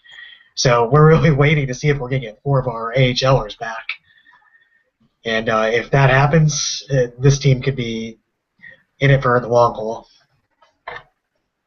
Tell us a little bit, Ryan, about about the job Greg Poss does year in and year out with that franchise. It seems like every year that Florida's right there in the thick of it. They're either leading the South Division or they're right behind South Carolina, and that really seems to be where Florida's been every year that you look at the standings there. The best way to describe it is one year when they missed the playoffs, which was about 2 years ago. It was actually my first season covering them. And if you look at the difference of that team, is the locker room chemistry just was off. It wasn't the same that I've seen these last 2 years, and that really makes all the difference. Just getting good locker room guys, hard-working players who don't take a day off, and their assistant coach, Tad O'Had, he is big on strength and conditioning. So this is always a team that's not going to wear down by the end of the season. As we look at the other side, Wheeling was a team in free fall for a little while this year, and then their coach got promoted to the American Hockey League because Pittsburgh decided they wanted to fire their head coach at the time, I believe, who was Mike Johnston. Don't quote me on that though. If I did, that's a good pull by me because Great pull. Good job, boss. So cops all around. Yeah. So, Clark Donatelli goes from behind the Wheeling bench up to Wilkes-Barre Scranton, and then here comes David Gove and Jeff Christian, and it seems like again the crescendo for Wheeling has been up and away for a while. Just looking at this series here, both of these teams, Ryan, look like they can really play a physical style of game, but I think it's going to come down to how much deeper Florida is over this Wheeling club. We lost in the season series to them 1-2, but you got to throw that out because that's not nearly the same team. This series was played in November, and it's a different coach, different squad. So I think that's one of the scary aspects. If the Blades have been playing a team they're more familiar with, it could be something different. But we got to rely on the hot streaks that that the Blades have seen lately, with especially with their rookies. Matt Willows has been probably one of the most consistent players in the league. He's put up, I think it's 66 points in 71 games. And now Brendan O'Donnell has really come on lately. He started off with a very great preseason. He had, I think it was 1 or 2 game winners in the preseason, and then he just kind of fell off once the regular season got going. But he just tied a franchise record for having 9 consecutive games with a goal, and he brought that into the last game of the season. If those 2 players can continue to keep doing what they're doing, and Anthony Peters stays solid in net like he has been all season, I don't think Florida should have too much trouble with Wheeling.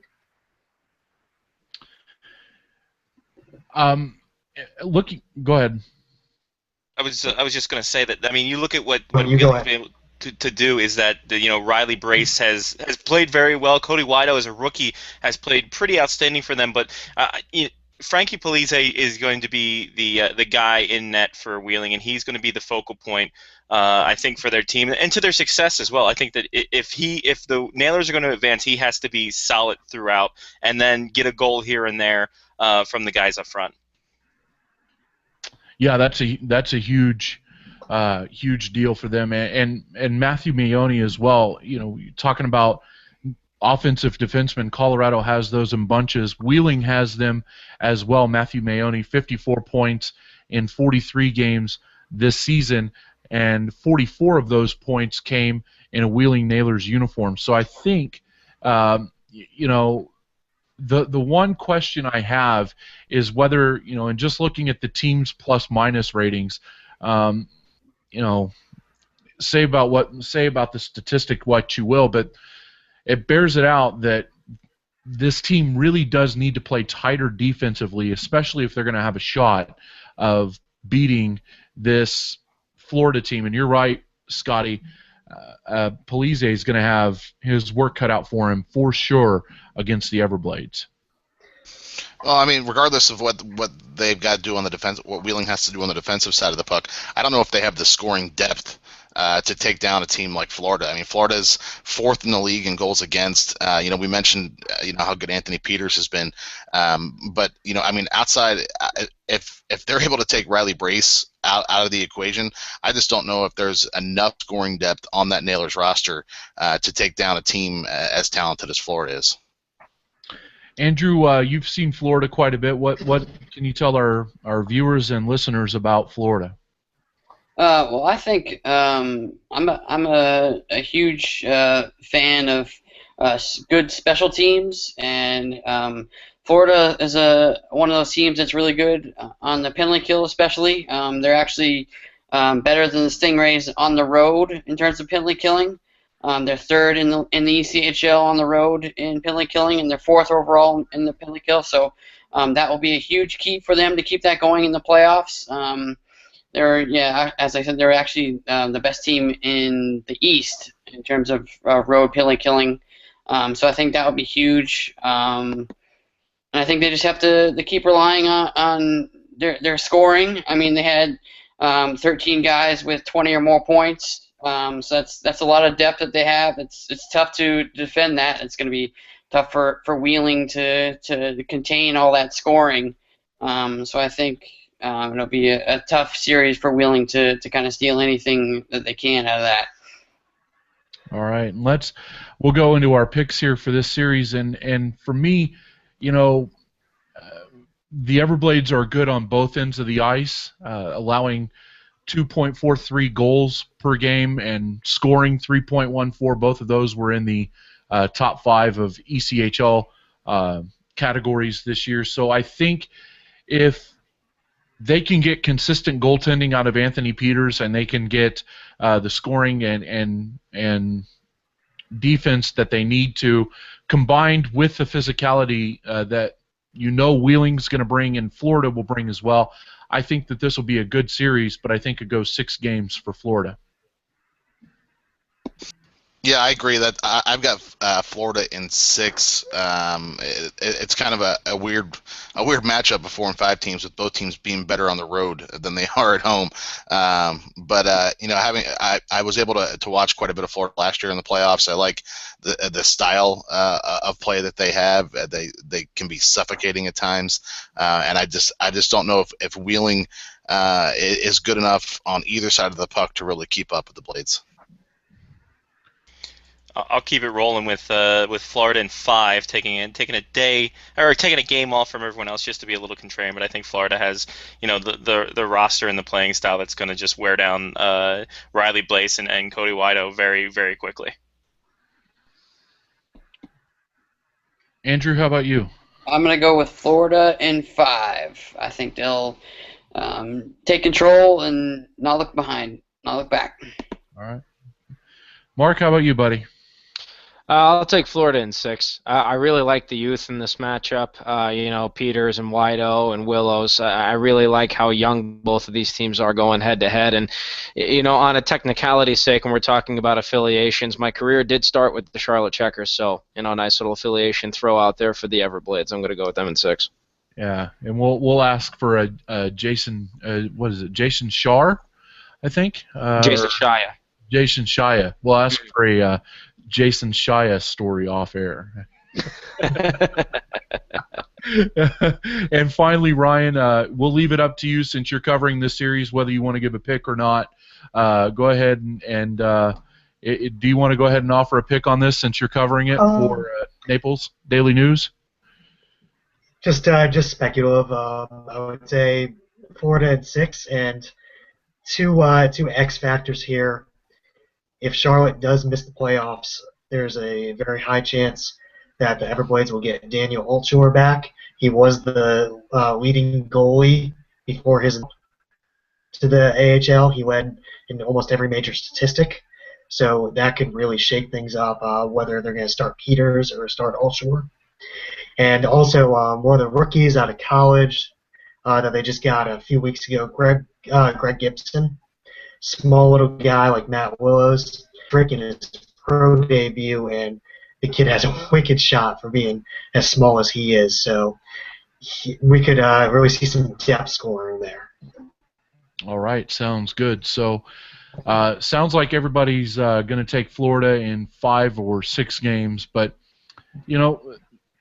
something about it tells me that Wheeling could potentially make this far more interesting than even what we think they may. So it wouldn't surprise me a bit if Wheeling pushes Florida to 7 games. Not gonna go all the way out there and say that they win this series, but wouldn't surprise me either way. So very, very evenly matched teams, but the edge goes to Florida. We'll round out our Eastern Conference playoff preview with a matchup of expansion teams. The Manchester Monarchs won the 3 seed, and you thought I forgot about this matchup.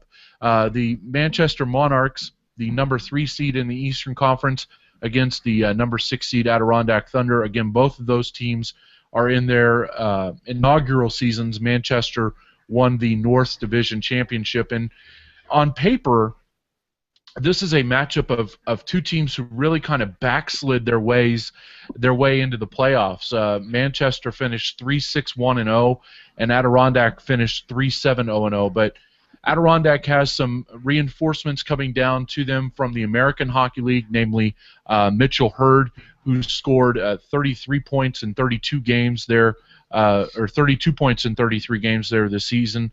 Michael Kirkpatrick was, if I would have been my pick for Rookie of the Year, 60 points in 72 games. A very balanced score there, and Greg Wolf as well, 40 points in 55 games. On the flip side, Manchester has some very good goaltending and I believe a relative of Anze Kopitar. I believe His brother. His brother. That's right. Thank you. It is Gaspar.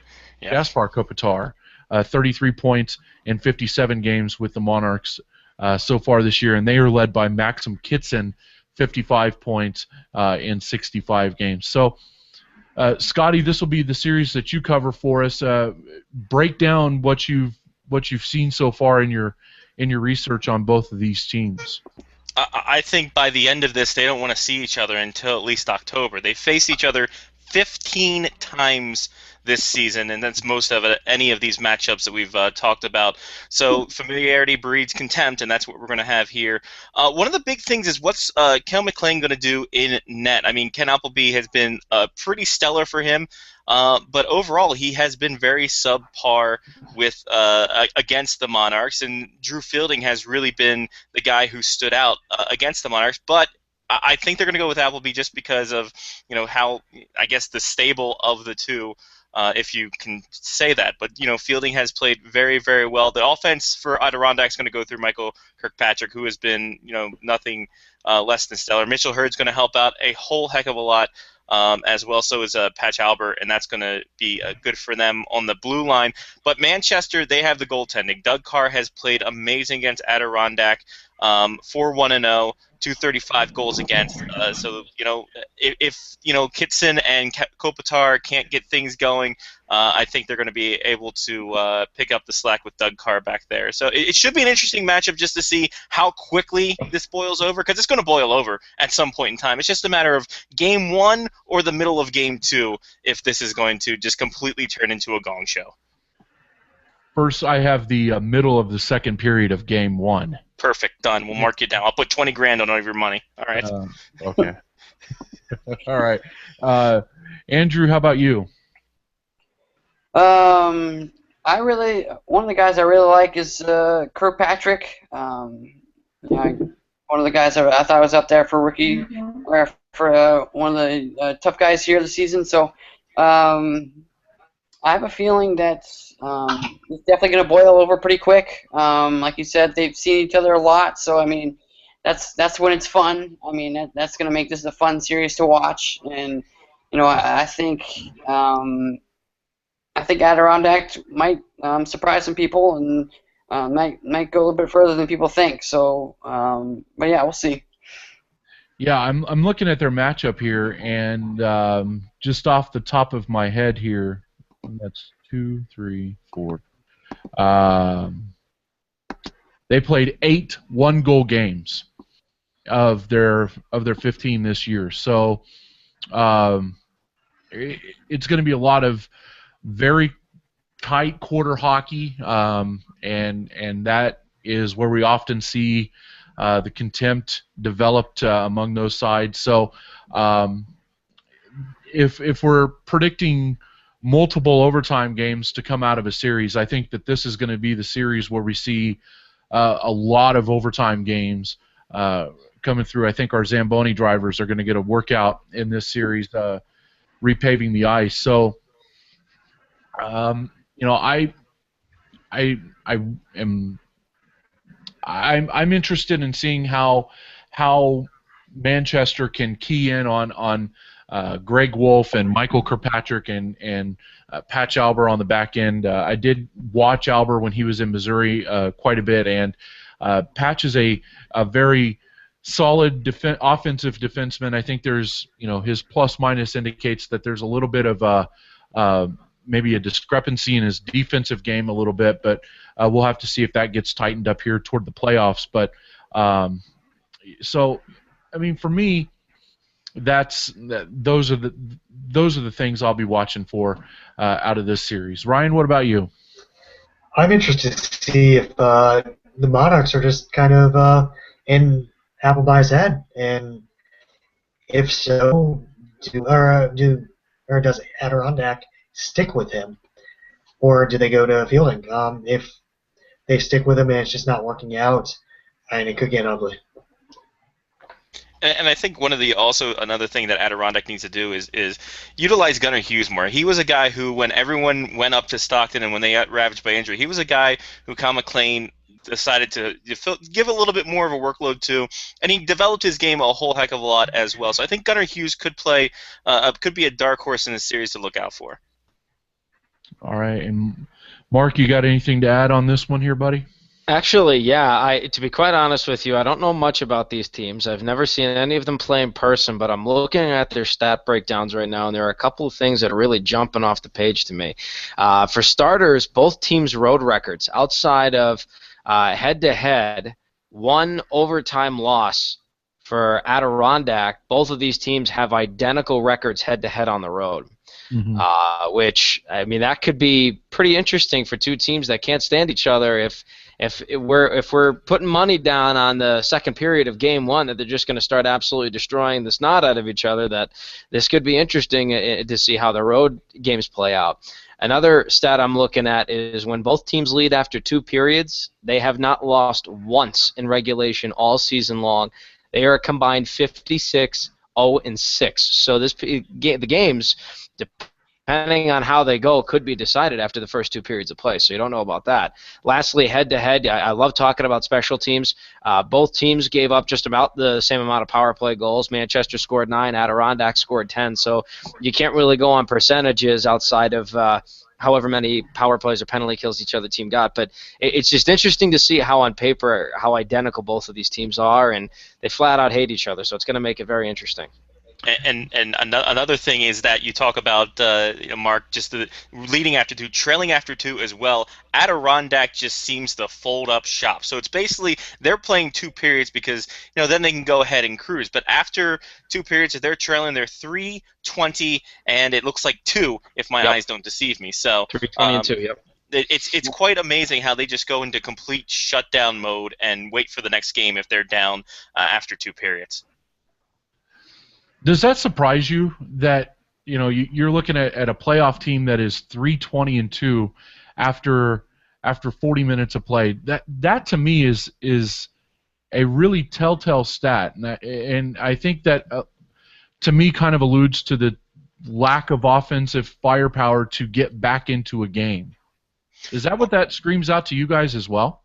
For me, it's one of those things where you have to. It doesn't seem like they have that get up and go. They feel like they have that defeatist attitude, and they just can't get the chutzpah to go ahead and jump back into a game after it's 40 minutes. They're done. Okay, well we'll pack it up. It's really going to be telling on if these guys actually have a killer instinct to try to get back into the game, and then also try to end the game quickly in 2 periods. I mean, if they go all out in the first 40 minutes and then it's tied, and what happens after that, it's going to be interesting to see what Coach McLean does to go ahead and motivate this team after 40 minutes. I mean, at that 40-minute mark during that second intermission, is he going to be able to rally the troops up when they're down and to settle them or to rally them and give them that killer instinct after 2?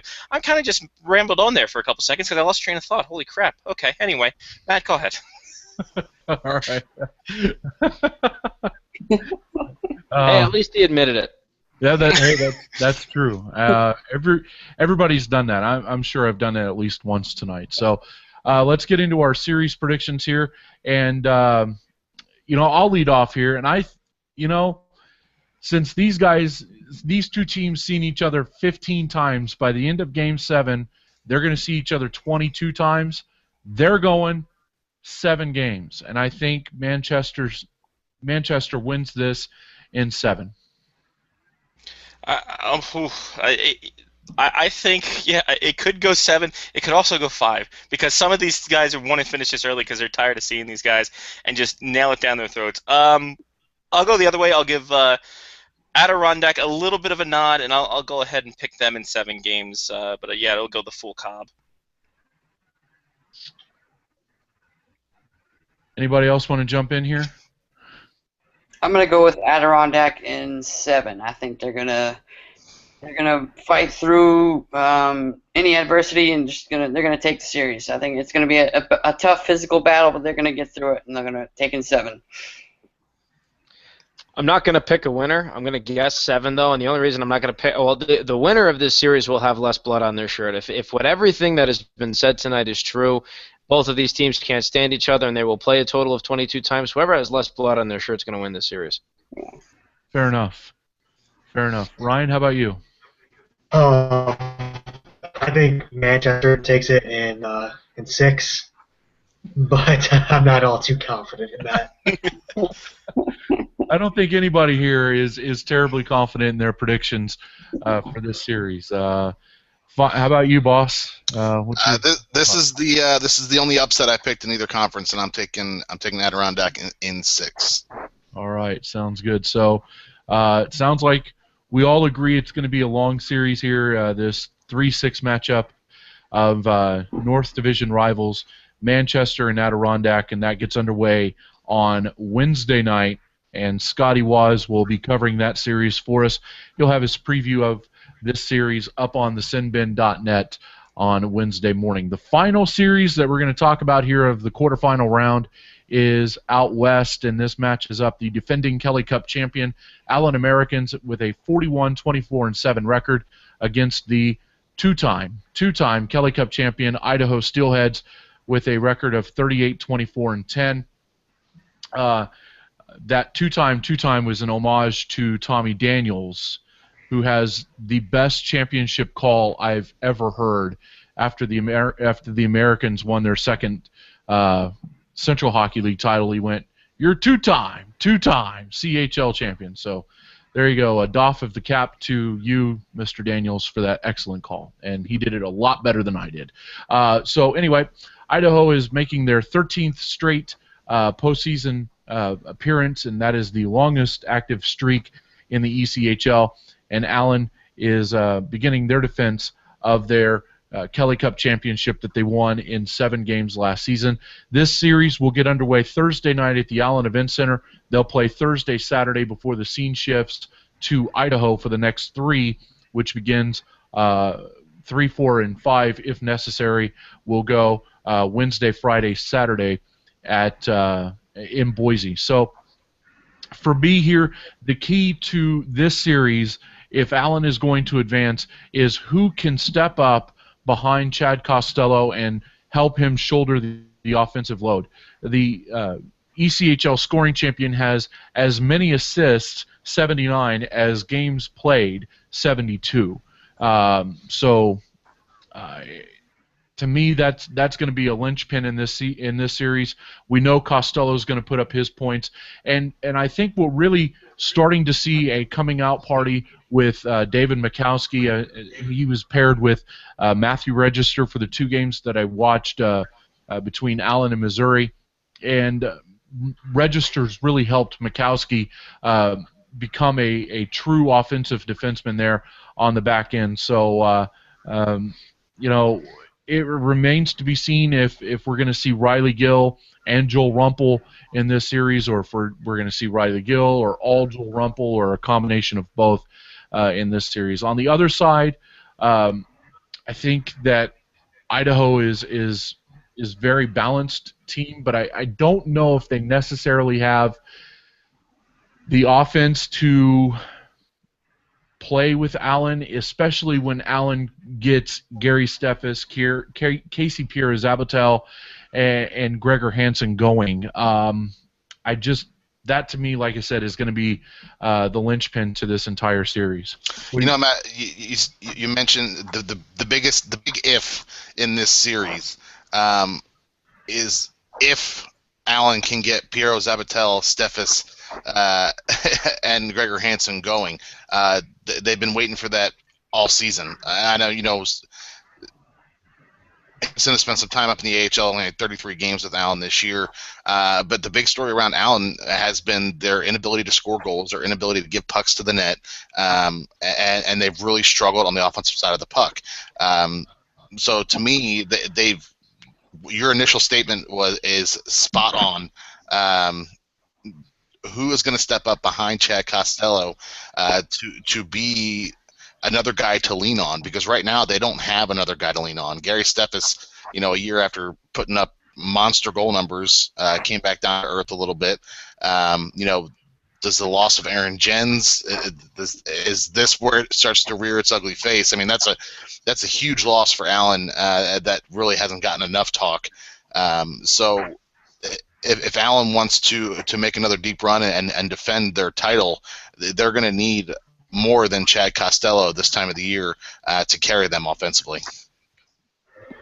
Well, I think the guy to watch would be Casey Pierre-Zabatel.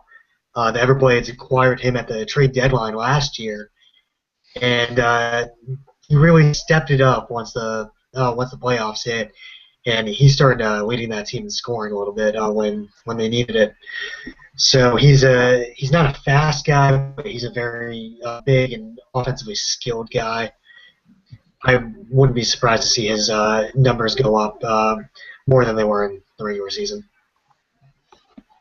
I think when you look at everything with the Americans, I don't think we've seen the best out of Gregor Hansen yet. I mean, this guy put up amazing numbers, 29 points in 25 games last season. I think he's primed to go off, especially since Costello does need a running mate. He needs an Abbott to his Costello, as it were.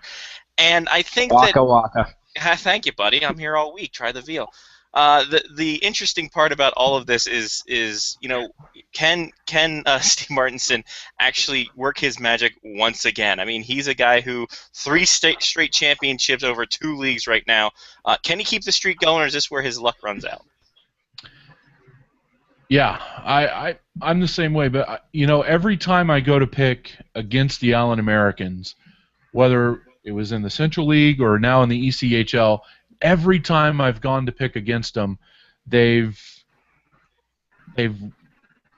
proved me wrong. So I safe to say, I think everybody here knows who I'm picking. But we can keep on going with that. But yeah, you're right. Gregor Hansen did not get a lot of playing time in Utica, where he was prior to being sent back down from to the Americans. He didn't get much at all playing time wise. So you got to wonder if he's really well rested and ready to go for this playoff run, and they're going to need him. And Joe's absolutely right. Aaron Jens is a defenseman who plays with some snarl, but he can also chip in a goal and an assist on a power play when you need him to. And I think he was a key cog back there on that Allen Blue Line last year when they went to skate the Kelly Cup in late June. So when does he get back, or does he come back to the Americans this season? It was rumored that he'd be out for the rest of the season, but he was included on the playoff roster. So now the fan base has drawn the questionable. Now has this question, is Jens going to play or not? Now he certainly won't play in this first round, but as the playoffs get deeper, I think that there is a chance he may play. But as it pertains to this round, I think the loss of Aaron Jens, especially when you're talking about a bigger defense like Idaho has, that's going to be pretty well noticed. Couple of things on the series here, because I've seen both of these teams. I've seen Idaho 12. I've seen Allen 4. Interesting fact about Idaho: despite how well they did this season, they went exactly 500 against us. 6-6 was the record that we had against Idaho. I'm talking about the Rush, of course. But a couple of notes here, just about some things I've been thinking of as you guys have been talking. I completely agree about Casey Pierre-Zabatel and his playoff numbers. I got to see this guy, my play-by-play debut with the Checkers. Actually, he was called up from Gwinnett at the time, and obviously seeing 4 times with the Americans. He got sidelined a little bit with an upper body injury there, but he obviously rebounded, and his biggest asset goes back to something I talked a while back about: winning faceoffs. Every single faceoff Casey Pierre-Zabatel took against the Rush, I don't think he lost one, and if he did, it must have been a 50-50 puck technicality, whatever you want to call it. That guy is flat out automatic in the dot. However, Idaho has 3 guys in their dot that are flat out automatic as well, including their captain, Carson McMillan. Those guys can flat out get possession there. As far as faceoffs are concerned, Gregor Hansen, I know that the stats don't look that lustery and whatnot, but this is also the defending Kelly Cup playoff MVP that we're talking about too. So I have some faith that he's going to heat up at the right time as well for this team. Biggest X factor, though, comes down to goaltending. And when you look at what Idaho has, the possibility of getting Jack Campbell back from Texas, paired with Philippe DeRosier, both of those gentlemen actually switched places with each other in the American League. When DeRosier got called up, Campbell got sent back down, and vice versa. We've seen Philippe DeRosier multiple times this season. He is just a flat-out brick wall. The guy can stop a puck, as can Campbell. Campbell was, I think, the 12th to 13th overall pick when he got picked. DeRosier was 57th overall 3 years ago. So you're talking about 2 guys that were picked within the first 60 picks in their respective drafts. They are as legit as they come. So the goaltending will be a big X factor. I think Hansen and Pierre-Zabatel will heat up for their clubs. Puck possession is key. And another thing, too, is that Idaho's defense, they're big. They're also slow. If you get on their defense, you pin them deep in the zone, breakouts and transition becomes a pretty tough task there for the Steelheads.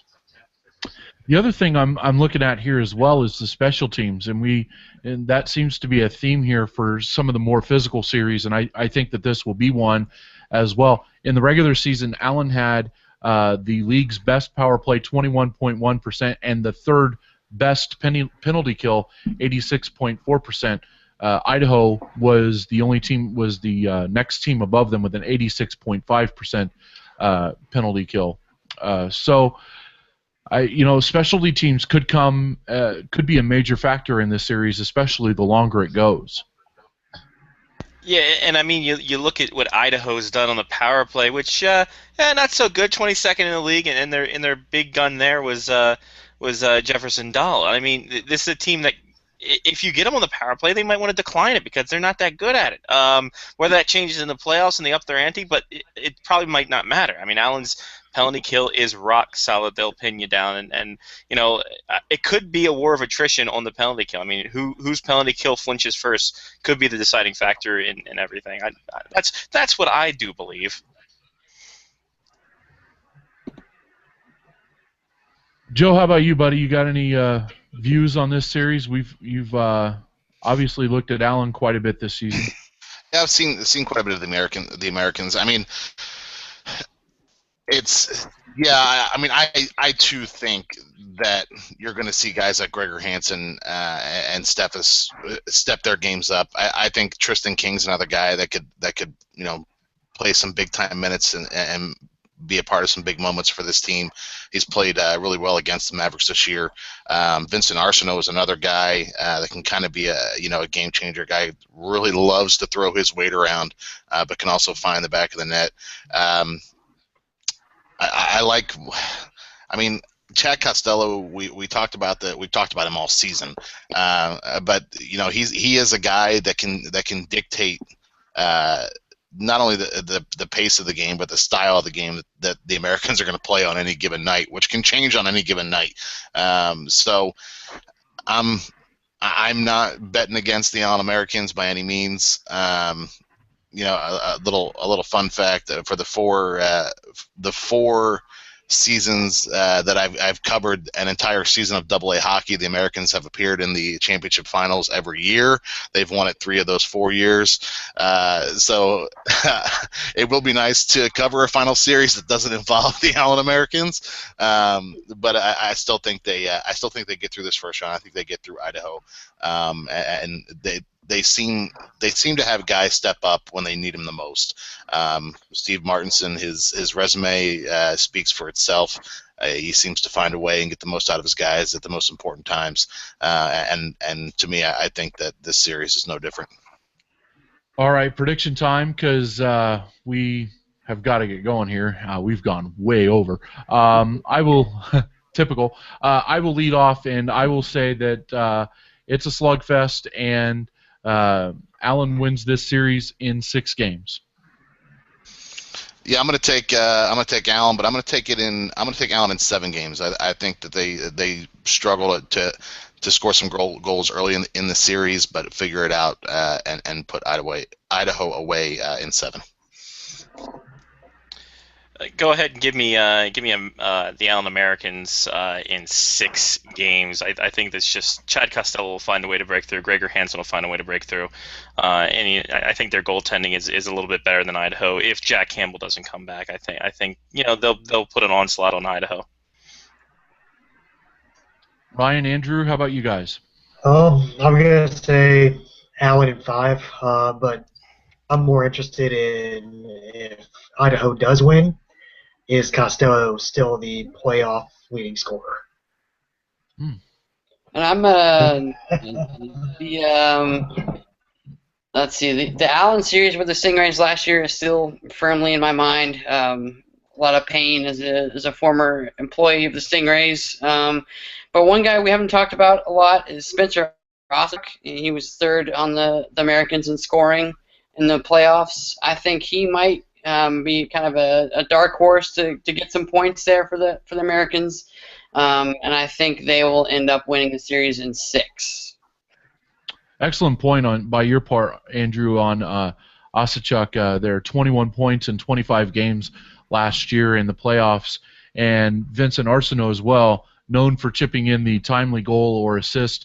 He had 7 goals in 24 games last year in the Kelly Cup playoffs. So there you go. That is all 8 playoff series analyzed top to bottom, back to front, and we've also offered up our predictions for each one of those series as well. And all of that fun gets underway Wednesday night with the Adirondack and Manchester series way up north. And then everybody gets going by the time we get to Saturday.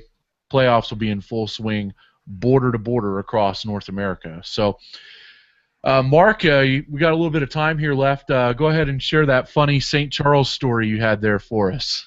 Okay, so we only played St. Charles once. We only made one road trip there. It was my first season as a pro, and it was a New Year's Eve game.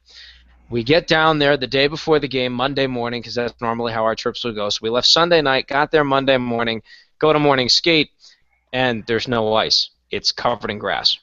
They had their indoor soccer set up instead of their ice setup. Apparently they thought we were going to come in on the day of the game. There was some wire crossed somewhere. So instead of skating that morning, we all ended up playing soccer. Forwards against the defense. Obviously the goaltenders were in their respective net. Coach Ferris jumped out with the defense. I played with the forwards. And there was a running joke that I'll have to tell you sometime because it's a long story, but that I had the back check of the year in the game. Forward ended up winning 2-1 in overtime, and it was a blast. And then the next night, I decided to get every single ailment possible thrown in my direction. So I had a headache, stuffy nose, sore throat. My chest was feeling like garbage.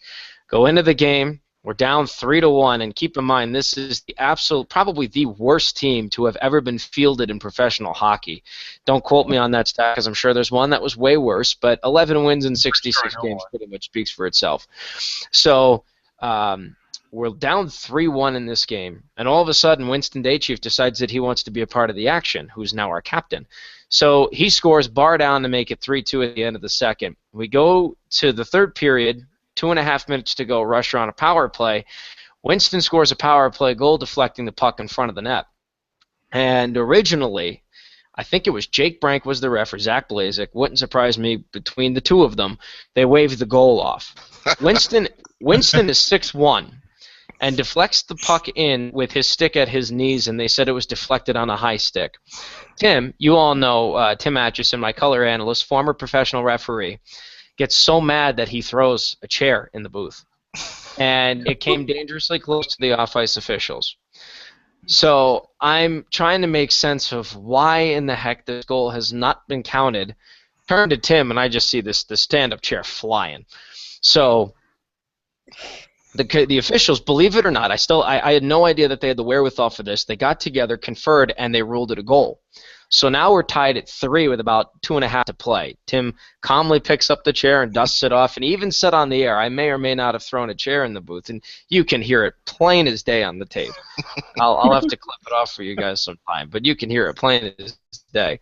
So anywho, I'm still sick. I'm trying to get as amped up as I can for this last burst of play. 57.9 seconds left. Puck comes to Winston, far side of the zone. From the far face-off circle, unloads a backhander, wins the game on a natural hat trick. And I'm going ballistic. Lost my voice for the post-game show. But yeah, that was a heck of a trip. That one's always going to stick with me. That is nice. Yeah. That's awesome. Only in St. Charles. Only in St. Charles. That was the one time we went down there, and that was it. By the way, interesting note in that season series, we played them 3 times. 2 of the games featured hat tricks. The first 2 that I ever called in my career. Conrad Reeder the day after my birthday, earlier in the month, and then Winston natural hat trick on New Year's Eve to win it. Nice. Yeah. Nice. Well, Mark, thank you very much for joining us. Brian, as well, thank you very much for joining us here this evening. Scotty, Andrew, we'll have to have you guys back again as soon as we continue to dissect the playoffs. Boss, I will see you this weekend. We are recording this, and it will be up on iTunes on Wednesdays. So we will have our full Round 1 playoff preview show on iTunes for you during the day on Wednesday. For Scotty Waz, Joe Rozicki, Andrew Gallant, and everybody at the Send Bin, I'm Matthew Harding. Thank you so very much for watching. We will see you at the rink. It's playoff time. Let's go. Have a good night, everybody.